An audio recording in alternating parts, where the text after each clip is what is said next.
Pleasing, something that we're usually not proud of, but I believe we're all doing it in some way. Conscious, maybe not conscious, but the more aware you are, the more you have control, the more you can take leadership on also. The pleaser. Okay, short recap, because yesterday was my first podcast episode of my own journey. I've discovered voice dialogue. It helped me a lot. I'm reading currently the book Embracing Ourselves, written by Hal Stone. I'm not a teacher. I'm just a person who experiences voice dialogue. It worked a lot. It's still working. It's work in progress. I think it's always work in progress, but voice dialogue helps a lot for me. And yesterday I talked about my inner critic, how she can be pulling me down in energy. And today I'm going to talk about my pleaser, but also I'm going to give you an example of someone else pleaser, which I also recognize, not exact that example, but yeah. So pleaser, talking about pleaser, let's first make a little detour towards my mini training. Because in my mini training, I introduce the good girl. The good girl is there to please everybody except you, except yourself or ourselves. That's what she does. And because we all have her, I can for sure say that, whether it resonates or maybe you're like, no, I don't have her. Hello. A good girl has nothing to do with not being brave or not being assertive or being extrovert, or it has to do that we all have behavior influenced by what we believe other people think of us. And exactly that is how I call in the mini training, or also on my website, good girl. And in the case of voice dialogue, it's called the pleaser. Well, pleaser, of course, is also a well-known name. And I give you two examples of mine and one of someone else's. The first one, that's the one that came up in my journey of the last 2-3 months. It's being humble, because being humble is what we usually like, right? If a person is humble, we like this person. It's not showing off. No, it's being humble. And being humble is a fantastic way of living, way of being. I think also brings a high energy. But I believe it's all about the intention why you're being humble. Because if the intention comes from something else, from, for example, the good girl or the pleaser who wants you to be humble, otherwise people will talk about you, people will think something of you.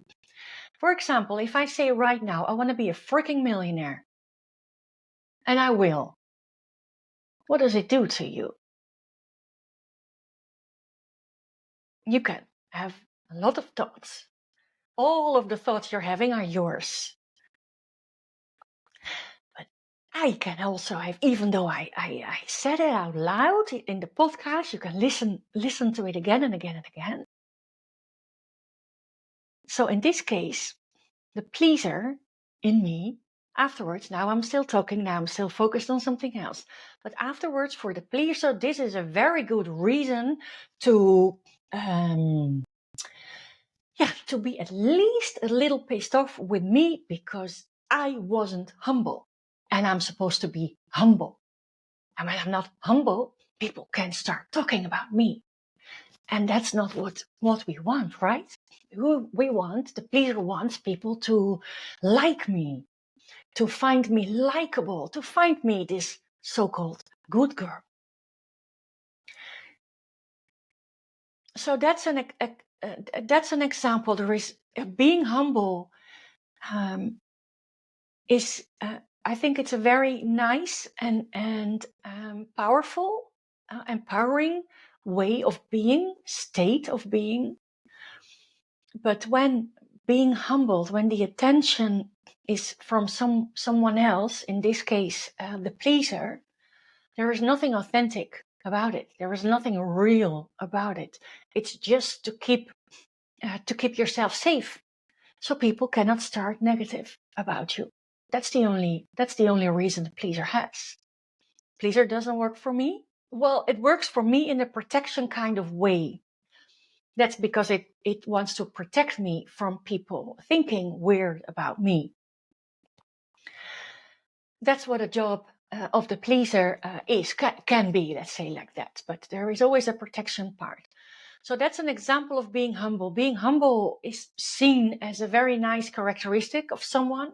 But I think of course I did not investigate or whatever, but I think at least 75% of the cases, me being humble, the intention is from somewhere else. For example, the pleaser. Otherwise, people will look at you in a different way, and it doesn't match the ego's picture, how it wants to be seen, right?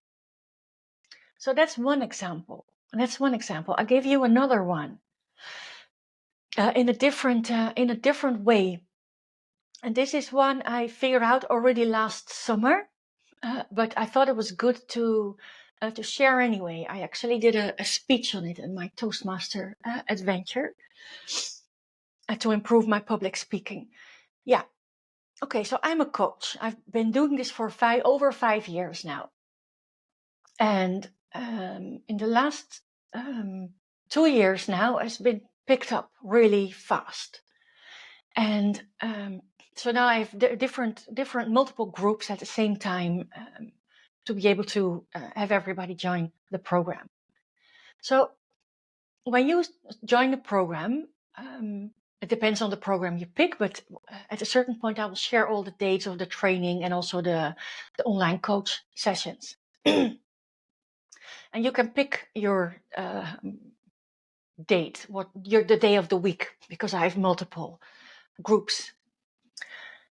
And so at a certain point, I share the dates. So if you join the program 6 months, twice a month, so 12 dates.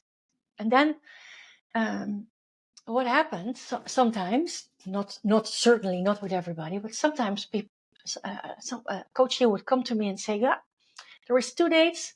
It's not possible for me to join. One, I'm on holiday, and another one, I have a meeting planned. And when I'm on holiday, I still follow, if possible, right? But I still try to follow my session when I join a program, well, holiday or not. I want to improve myself, so I like it. So for me, that's certainly not working. So what I was trying to do was, 2 sessions. Well, you know what? I'll give you 2 extra dates, and you don't join the 2 dates you can't make it. So 2 dates. Oh, thank you, Susan. So nice of you that this is possible. But there is a tiny little issue here, because one of the 2 dates, I'm still on holiday. Could you please change it? And what I would do, I would change it again. But that's the past. Because, I teach leadership. I teach female leadership, to be more precise and specific. I teach female leadership, but what I do with this behavior, to say yes to every single question, and trust me, there is a lot more examples. There are a lot more examples I can give. The only reason I teach leadership, but what I'm doing, I'm taking over responsibility. You join a program, twice a month there is a session, and they are twice a month for a reason. Trust me, it's a very good reason. Once a month is not good enough, so twice a month is very important. Everything you bring your attention to will grow. If you bring your attention to positioning yourself for success, it grows. It grows, no question, no doubt about that. So at a certain point, it hit me.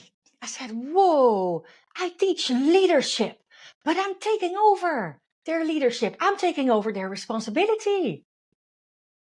If you can't make it, you can make it. You can always send in a question before the meeting. You have 1 week to watch back or listen back if you don't have an hour or an hour and a half to sit in a chair and watch. You can also listen while you're driving, cooking, ironing, whatever it is that you do.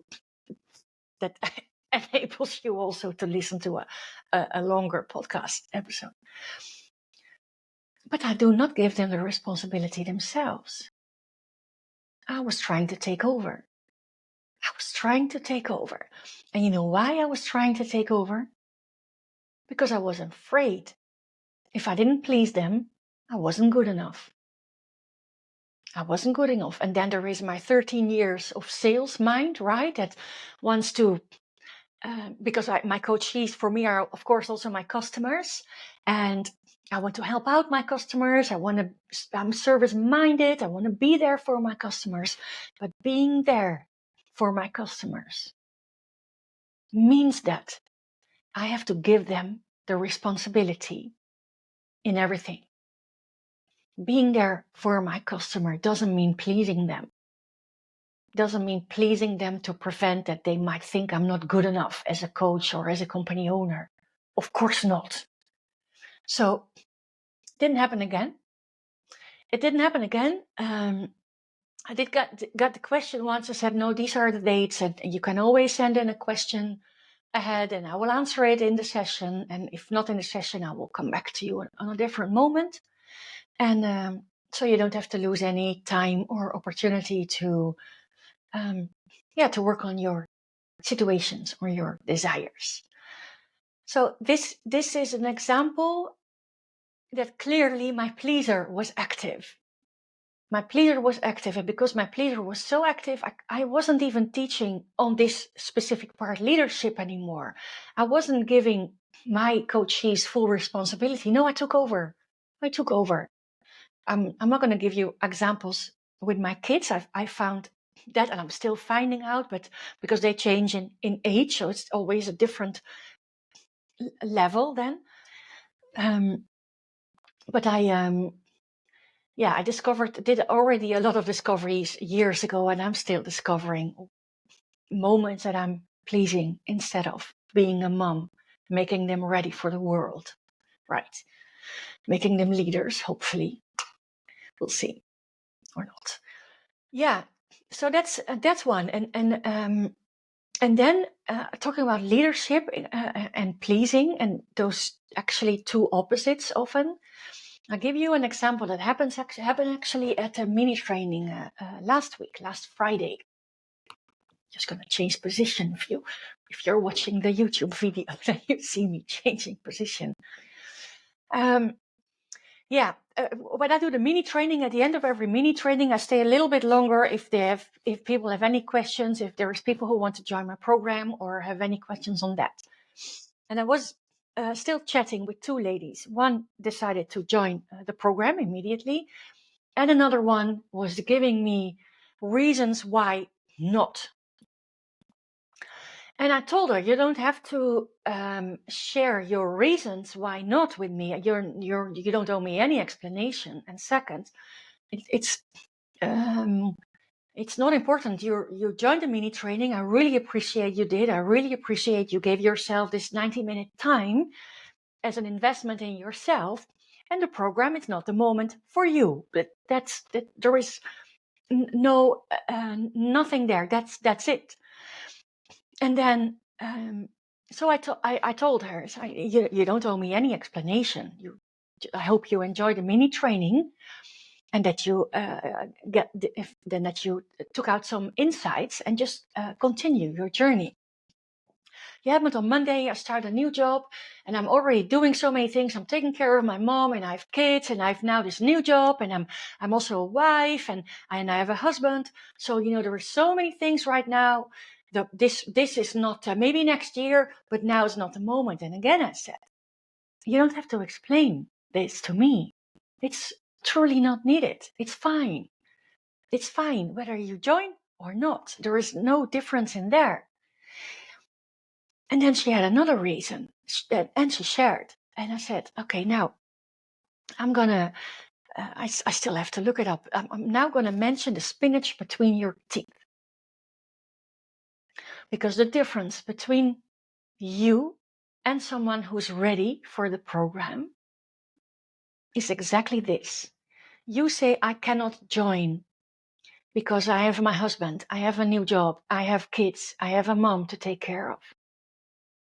It's all fine and understandable.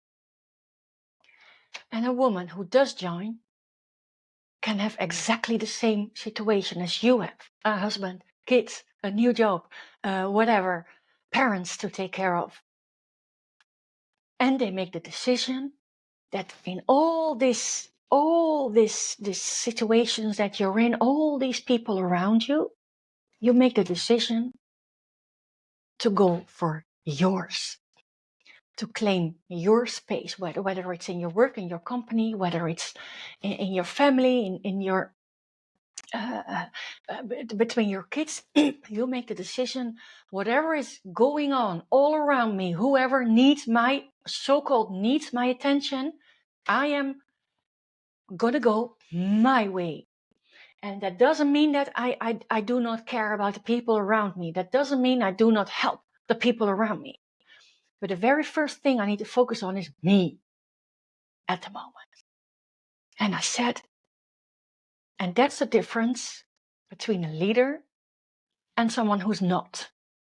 And I can be a bit hard on that, but she kept on telling excuses, and that's another, I think it's another podcast episode, or if not, then I will talk about it again. But if you blame the situation, if you blame others, if you blame, oh, my mom is sick, if you blame, oh, I have a new job, then you will never be a leader. You might be a leader on areas, but you will not be the leader of your life. Nowhere close. And once you make the decision that you have all these things around you, and still you make the decision, okay, whatever happens around me, there is a few things that are important to me, and I want to implement this in my freaking way too busy life. And that is leadership. That is true leadership. And that's the difference between a woman who joins my program and a woman who does not join my program. And again, there is no right or wrong, but in the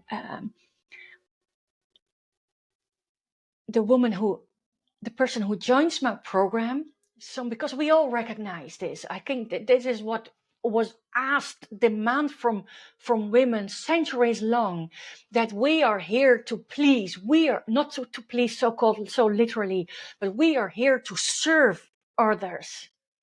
We're not here to lead. We couldn't vote. We couldn't study. We were here to serve our men. Kind of, maybe it's a bit hard to say, but that's how it was. So that's what we did, because we did not have a choice. Now we do have a choice, but hey, there is still a system pulling us what we've experienced for so long, generations ago. And if you make in that busy life, surrounded by people who want something from you, at least the system says you have to give them something. That's a pleaser, from a pleaser perspective. And once you make the decision to step up for yourself, to speak up for yourself, to claim your position, whatever the context is you're in,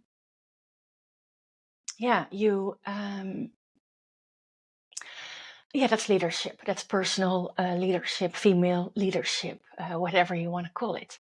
So that's another clear example. The woman, and again, it's not about joining or not joining the program. It's about looking at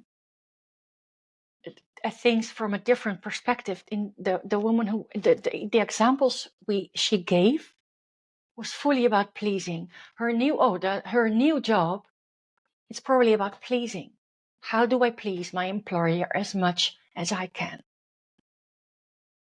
And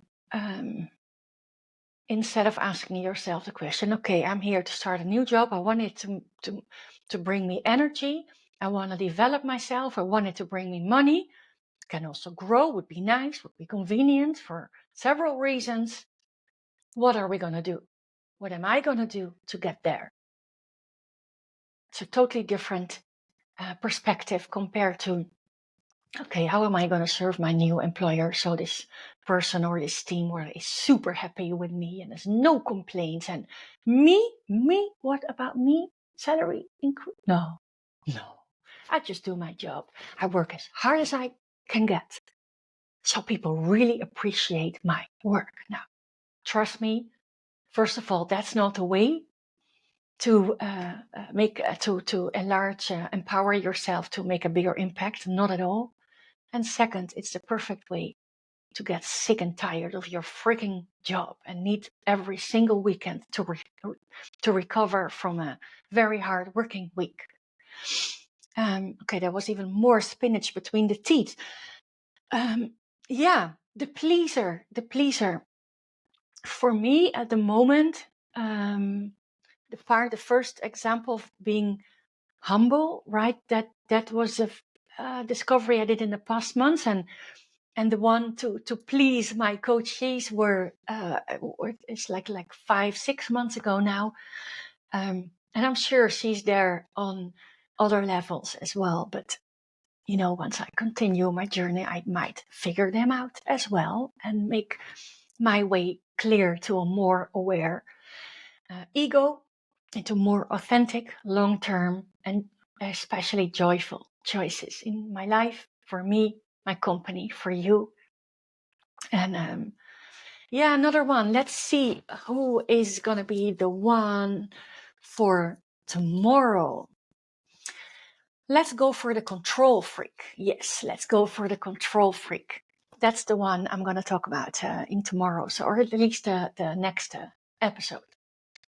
Thank you for listening. And again, I'm not a voice dialogue teacher. I'm a voice dialogue experimenter on myself. Thanks for listening.